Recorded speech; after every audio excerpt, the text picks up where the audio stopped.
Ah,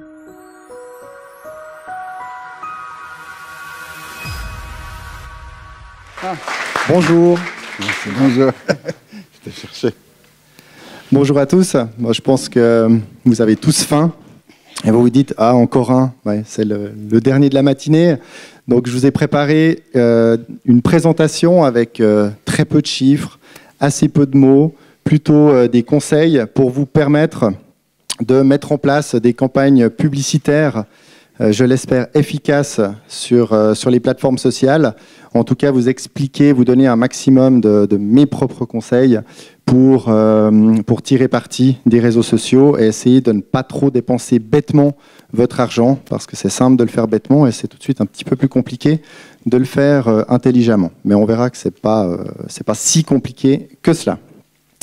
Alors, les principales plateformes sur lesquelles on a tendance à faire ou à voir de la pub de nos jours, en tout cas en Suisse romande et dans de nombreux pays, vous les avez à l'écran.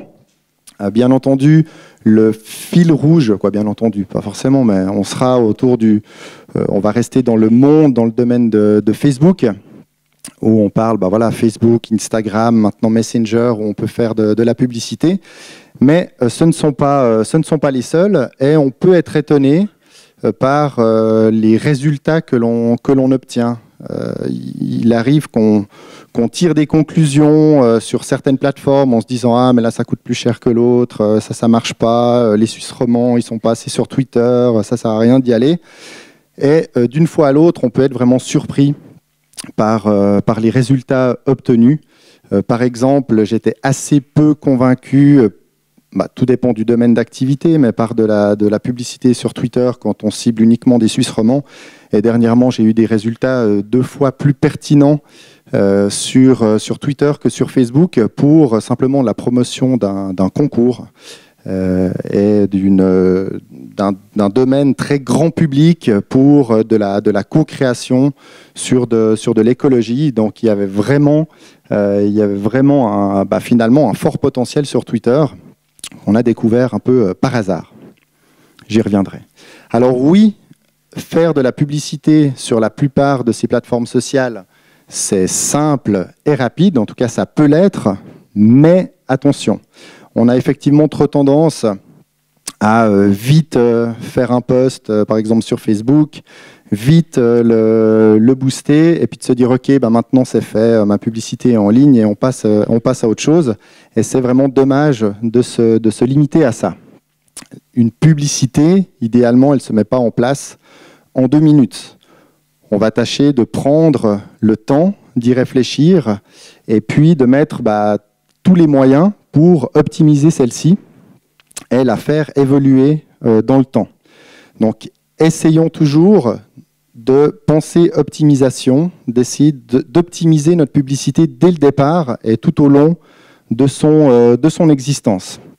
La publicité, on va dire la publicité avancée, par exemple sur Facebook, ça n'est pas simplement de cliquer sur booster une publication et de confirmer avec Boost en ayant quand même fait attention de bien être sur le bon compte publicitaire pour pas débiter sa propre carte de crédit plutôt que celle de l'entreprise ou de son client. Mais voilà, c'est d'aller quand même plus loin que ça. Même si Facebook, sur cette interface, a quand même amené passablement d'améliorations, ces derniers temps, ça reste quand même assez limité. Donc je vous encourage, alors bien sûr si c'est juste pour mettre 20 francs sur un post, ça ne sert à rien de passer 3 heures à travailler sur une campagne publicitaire, mais si c'est un peu plus important que ça, je vous conseille quand même de passer par l'interface publicitaire officielle entre guillemets de Facebook. Alors il y a toute une série de questions à se poser en amont. Tout d'abord, quel est l'objectif de votre publicité, ça semble tout bête, mais c'est vrai qu'on a tendance à souvent oublier un peu ça. C'est de juste, oui, je veux mettre en avant ce post parce qu'il est bien, etc. Facebook vous en propose déjà toute une série, vous ne voyez pas forcément très bien à l'affichage, mais voilà, il vous dit, est-ce que vous voulez faire et puis c'est pas le cas que de Facebook, est-ce que vous voulez générer de la visite sur le site, est-ce que vous voulez convertir, par exemple faire de la vente? Est-ce que vous voulez simplement des vues de vidéos? Donc là déjà un petit conseil, très souvent de plus en plus, en tout cas, on a tendance à publier des vidéos sur les plateformes sociales.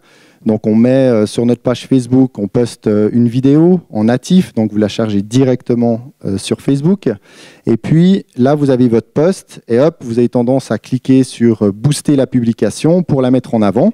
Alors ça marche bien, hein, les chiffres vont monter, Facebook va dépenser votre budget, il va vous montrer plein de vues, etc., etc. Vous serez content et vous passerez à la suite.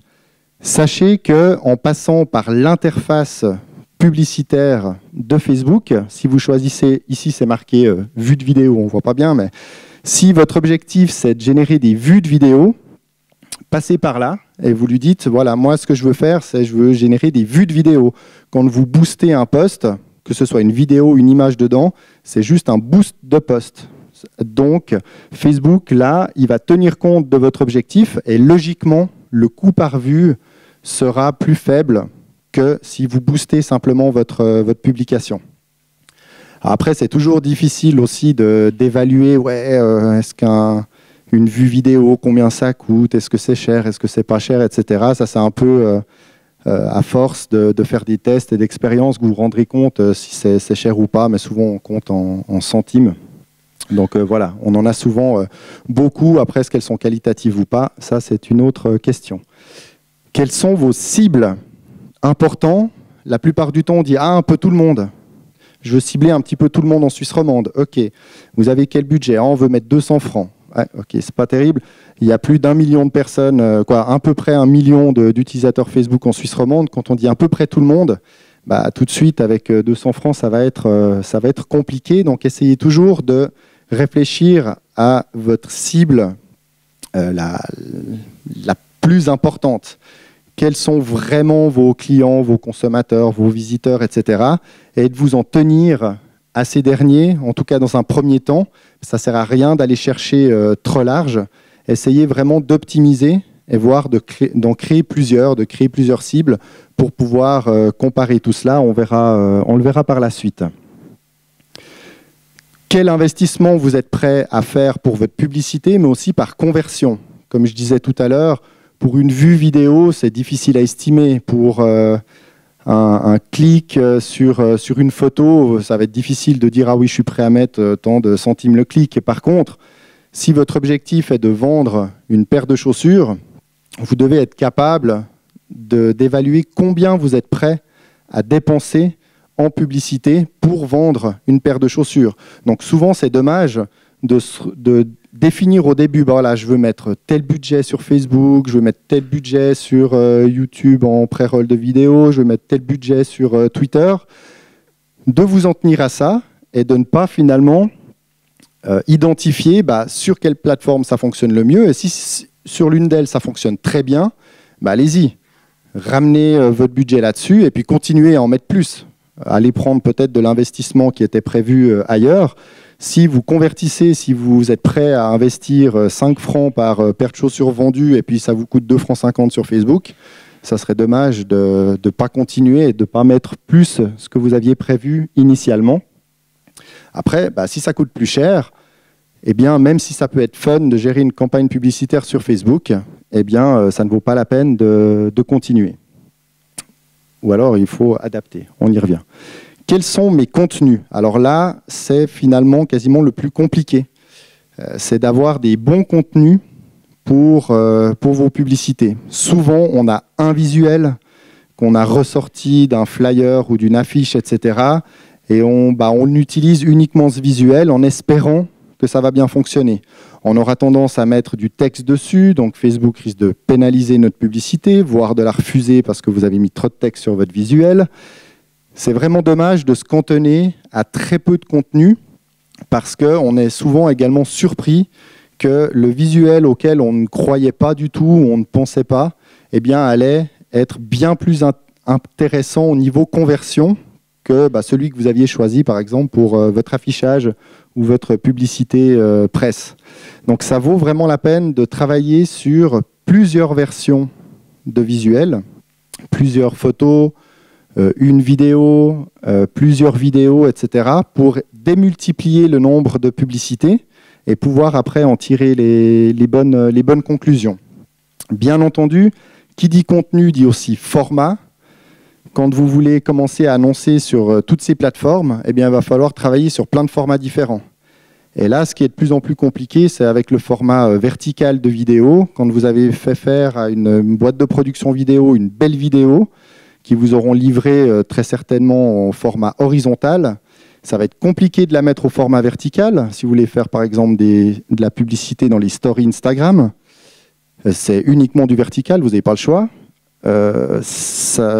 La même vidéo sera peu adaptable et dans la majorité des cas, la personne qui vous aura fait la vidéo, il ne croira pas du tout au potentiel d'une vidéo verticale. Il vous dira non, non, mais la vidéo c'est de l'horizontal, etc. Certains ont de la peine à passer dans cette logique des contenus verticaux. Et c'est vrai que là, pour les réseaux sociaux, si votre vidéo elle est uniquement à destination des réseaux sociaux, on est quand même vraiment dans ce monde maintenant du vertical, voire du carré. Mais c'est vrai que les contenus horizontaux, on en voit beaucoup, hein, mais sont, je ne veux pas dire à bannir, mais sont à limiter. Encore ce matin, j'ai lu un article, c'est les 7 conseils de la vidéo en 2017, les 7 constatations. Il y avait 2% des utilisateurs sondés qui tournent leur smartphone en mode horizontal pour consommer une vidéo horizontale, donc pour l'adapter. Donc autant la mettre en vertical tout de suite, ce sera plus simple. Une fois que vous avez vos contenus, alors travaillez votre audience. Donc là, on revient sur les cibles. Donc essayez d'affiner au mieux. Donc on peut très facilement travailler sur des audiences simples en se basant sur les données géographiques, démographiques, sur les centres d'intérêt des personnes. Pensez aussi peut-être à adapter vos contenus pour ces personnes-là. Si vous êtes une marque qui pouvait rebondir, je prends souvent cet exemple parce qu'il est simple, sur la Saint-Valentin, ceux que j'ai eu en cours, je suis désolé, j'ai certainement utilisé le même exemple. Vous êtes une marque, voilà, vous voulez mettre en avant des produits pour la Saint-Valentin, pensez à tous les types de cibles possibles. Si vous avez des produits pour les hommes en couple, eh bien, il faudra un contenu adapté avec une légende, un texte adapté. Les femmes en couple, pareil, mais vous avez aussi tous les célibataires. Donc ça serait bête finalement qui voient votre pub en vous disant ah, c'est bon, je suis tout seul, la Saint-Valentin, rien à foutre. Pensez à eux et puis dites, c'est pas parce qu'on est seul à la Saint-Valentin qu'on peut pas se faire plaisir et proposer un produit en lien avec le sujet et profitez des ciblages. Si vous avez la donnée démographique qui est proposée, eh bien, utilisez-la à bon escient. Ensuite, vous avez des audiences avancées. Principalement, là, dans les exemples, c'est des audiences qui sont toutes disponibles sur Facebook, donc également sur Instagram et Messenger, vu qu'on joue, entre guillemets, sur la même plateforme. Vous avez vos fichiers clients. Alors certains disent « Ah non, non, moi jamais je chargerai un fichier client ou un fichier d'abonné newsletter chez Facebook qui va tout prendre, etc. » Je ne suis pas là pour vous convaincre du contraire ou pour appuyer, mais sachez que vous pouvez le faire. Donc vous lui chargez une liste de vos clients, de vos abonnés newsletter, de ce que vous voulez. Il va identifier lesquels il connaît, il va anonymiser l'audience et il va vous créer une liste, une cible que vous pourrez utiliser pour vos pubs. Donc imaginons que vous avez une liste de 5000 personnes, il en connaît 1000, il va vous faire une liste de 1000, vous ne saurez pas qui c'est. À partir de cette liste-là, vous pourrez même lui demander crée-moi une audience similaire. Donc Facebook va regarder les points communs qu'il y a entre ces 1000 personnes. Vous allez pouvoir lui dire, regarde Consuisse, parce que je ne veux pas que tu commences à m'inonder ailleurs si j'en ai pas besoin. Et il va vous dire, voilà, ça correspond à une audience de 35 000 personnes. Et là, vous allez pouvoir utiliser cette audience-là pour vos campagnes. Vous pouvez créer le même type d'audience avec les trafics de sites web. Donc, si vous avez ce qu'il faut pour traquer tout ça, vous pouvez très bien dire, cette publicité, je veux qu'elle soit affichée qu'aux personnes qui sont déjà venues sur mon site web, donc faire du retargeting. Et puis aussi, ceux qui ont interagi, ça peut être intéressant, ceux qui ont déjà interagi sur votre page dans les X derniers jours, vous pouvez en créer une audience. Vous pouvez même faire une audience de tous ceux qui vous ont contacté sur Messenger, qui vous ont déjà contacté dans ces 365 derniers jours. Donc si vous avez pas mal, peut-être un service de support client par Messenger, ça peut être intéressant d'utiliser une audience comme celle-ci pour leur afficher une publicité dans Messenger. On en voit encore très peu parce que c'est nouveau, en tout cas ici, mais voilà, c'est disponible, donc pourquoi ne pas en profiter pour se faire nos premiers tests. Attention à toujours bien sélectionner attentivement vos emplacements. De nouveau, en exemple Facebook, il y a plein d'emplacements disponibles ou pas en fonction du type de publicité que vous voulez faire. Quand vous faites une publicité, quand vous faites un boost de post sur Facebook et que vous avez rattaché, je suis sûr qu'il y en a plein qui se sont fait piéger comme moi, vous avez rattaché votre compte Instagram à votre page Facebook, quand vous faites un simple boost de post, eh bien, la case diffusée également sur Instagram est cochée par défaut. Donc, sans le savoir, vous avez une publicité qui n'est pas du tout adaptée à Instagram, qui se diffuse sur Instagram. Donc, pensez toujours bien à identifier sur quelle plateforme et en quel format votre publicité va être diffusée. Encore, les stories Instagram, je suis persuadé qu'il y a un fort potentiel pour faire de la publicité dans les stories. Surtout que maintenant, on peut ajouter un bouton. Avant, c'était vraiment de la visibilité. On mettait une image ou une vidéo, mais on ne pouvait rien en faire. Maintenant, on peut vraiment mettre en savoir plus, visiter, acheter, etc., etc. Donc, quelque chose d'intéressant. Et aussi, le réseau Audience Network, qui est un réseau un peu comme avec les displays Google, où l'affichage de vos publicités Facebook sont affichées sur des sites externes à Facebook. Eh bien, on peut être étonné, mais ça risque de beaucoup mieux convertir que sur Facebook directement. J'ai eu un exemple aussi dernièrement où l'Audience Network était plus intéressant que le fil Facebook classique. Donc, pour tout ça, essayez d'anticiper un maximum. Ce n'est pas le jour où vous avez décidé de faire votre publicité que vous devez vous poser toutes ces questions. C'est toujours plus facile à le dire, je me fais souvent piéger aussi. Mais voilà, essayons d'anticiper au maximum pour bien définir les formats surtout de contenu, créer les visuels, etc., etc., travailler les textes, choisir les plateformes, choisir les emplacements, etc.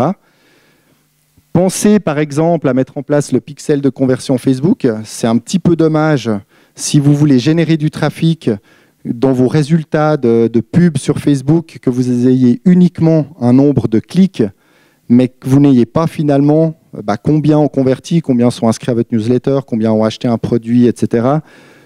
Encore hier, j'ai effectivement mis en place, ou avant-hier, un concours sur une plateforme externe à Facebook, une plateforme qui s'appelle Social Shaker, où on participe au concours, et vous pouvez lui copier-coller tout simplement le code Facebook, et ce code est généré en fait sur la plateforme uniquement au moment où la personne a participé au concours. Et en fait, avec un simple copier-coller d'un nombre de clics sur Facebook et d'un nombre de participations sur l'autre que j'avais, maintenant je me retrouve avec le coût finalement par participation. Et on remarque qu'avec 4 versions de visuels différents, avec la même légende, sur certaines versions, il y a un coût par participation à 20 centimes et un autre à 7 centimes. Donc on arrive à avoir quand même des grosses différences d'un visuel à l'autre. Alors après, il faut aller creuser. Il y a peut-être un âge, une audience, homme, femme, etc. aussi qui a été plus actif sur un visuel plutôt que l'autre. La période est encore un peu courte pour en tirer des conclusions, mais grâce à ce simple copier-coller, on peut obtenir quand même beaucoup d'informations. Donc n'ayez pas peur de tester. Ça ne sert à rien de vous dire « Ah non, mais cette pub, elle ne marchera jamais sur Twitter, elle ne marchera jamais sur LinkedIn, elle ne marchera pas sur Instagram, etc. » Instagram, c'est vrai que si vous n'avez pas un chouette visuel, n'allez pas mettre des courbes, des graphiques de bourse, comme j'ai vu il n'y a pas si longtemps que ça, parce que ça a assez peu de chances de performer.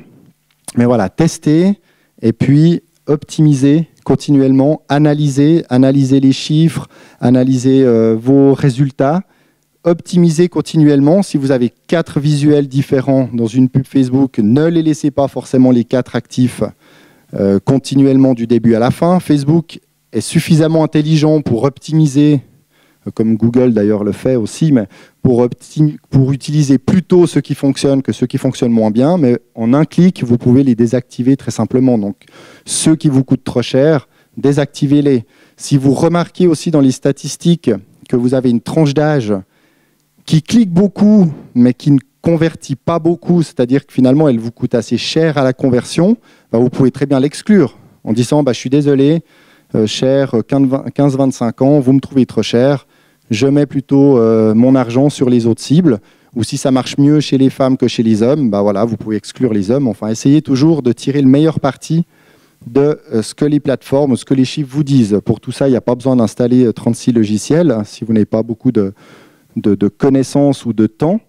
Simplement, les statistiques transmises par les plateformes, par du Google Analytics, par du Facebook, par du Twitter, devraient vous suffire pour vous en sortir. Et n'ayez pas peur de tirer la prise. Si une version de pub ne marche pas, désactivez-la. Mettez en pause, retravaillez, peut-être rajouter un autre visuel. Aussi, bah, dernièrement, quand je vous parlais tout à l'heure pour la campagne sur Twitter qui avait été beaucoup plus performante, au départ, c'était prévu avec le client Facebook, Google AdWords. Puis finalement, Google AdWords, on s'est rendu compte que les mots-clés étaient quand même assez chers, assez peu cherchés, et c'était compliqué. La période était encore assez courte en plus, donc c'était compliqué. Donc on a désactivé la campagne AdWords, et puis le budget qu'il y avait sur AdWords, on s'est dit, bah, tiens, on va essayer de le mettre plutôt sur Twitter. Donc on a vraiment testé, et on s'est rendu compte que c'était beaucoup plus intéressant, et même beaucoup plus intéressant que Facebook. Donc petit à petit, en fait, bah, voilà, on diminue le budget de Facebook pour en mettre plus sur Twitter. Mais bien sûr, tout cela, ça change continuellement. Vous avez sans arrêt des nouvelles fonctionnalités, des nouvelles options, des nouveaux formats, etc. Donc pensez vraiment à suivre l'évolution de ces plateformes, soit par le test, soit par des lectures de blogs, de médias en ligne, etc., qui, dès qu'il y a une nouvelle fonctionnalité, ils se précipitent d'en faire un micro-article. Donc essayez de suivre tout ça pour essayer de sentir les nouveaux potentiels. Par exemple, récemment, les publicités dans les stories Instagram, qui fonctionnent très bien, les stories Instagram fonctionnent très bien, la publicité, je n'ai pas encore de retour, mais certainement que ça doit être assez pertinent. La plateforme publicitaire Snapchat, enfin, ils décident de mettre à disposition une plateforme ouverte. Au départ, on avait dit tout le monde, mais pour l'instant, c'est encore un peu, c'est sur inscription. Donc voilà, il faut voir. Et rien que cette semaine, il y a Facebook qui a annoncé 2 nouveaux ciblages assez intéressants, plutôt pour la partie e-commerce. Il y a justement Snapchat qui a ouvert un petit formulaire, qui nous met à disposition un formulaire pour s'inscrire, pour pouvoir accéder à la plateforme, avec un joli mail automatique de réponse en nous disant « Merci beaucoup pour votre intérêt. Nous sommes très heureux que vous souhaitiez faire de la publicité sur Snapchat. Nous sommes une petite équipe, nous ne pourrons pas répondre à tout le monde. » Donc voilà, on ne sait pas trop si ça va s'ouvrir demain, pour moi en tout cas, ou dans 6 mois. Et puis il y a aussi une fonctionnalité publicitaire, une nouvelle qui a été annoncée par une décision plutôt par Instagram, pour obliger les influenceurs à indiquer, avec une option officielle de la plateforme, à indiquer que leurs contenus sont sponsorisés. Voilà, je vous remercie.